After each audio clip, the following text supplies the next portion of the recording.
Well, hello. Today I want to take a look at a few verses from the Song of Solomon, Song of Songs as it's called, Shir HaShirim.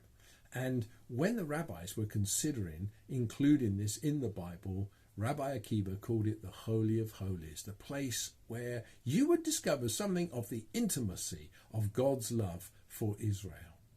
But it's also, at base level, a celebration of sexual love. Sex is not a bad thing. It's not spelled S-I-N. Sex is God's wedding present, and it's described here in glorious, poetic detail.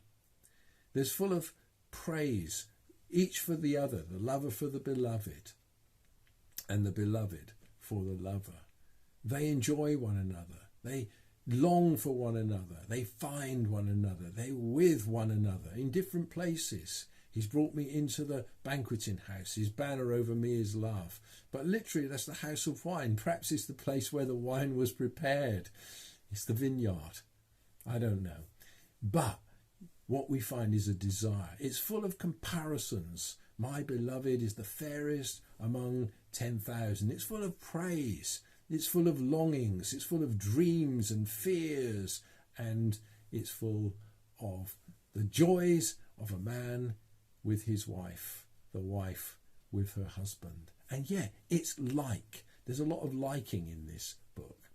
It's like God's love for Israel. It's like Christ's love for the church. It's like God's love for the individual believer. And therefore, Christians have found this as an analogy that we can use in worship quite legitimately without undermining its original setting.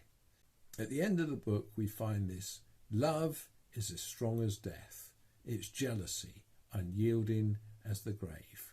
When we think about Christ's love, the fact that he loved us to death, that he went to the grave, that he broke the powers of death, that he overcame all other passions and loved us, we find that God, who created this passion that exists between men and women, is passionate himself, passionate for his people, passionate for you. He will never fail you. He will never forsake you. His love is better than wine. Therefore, let's give ourselves to loving God and explore the Song of Solomon. One of the reasons I put these videos out just a few moments is to encourage you to look more into the Bible for yourself. And if you like this video, I've got plenty more that are like it around other books of the Bible, and we'll be producing more in the days to come. Do come back, do listen, do like it, do follow me, subscribe on YouTube, and you don't need to miss a single one. God bless you today.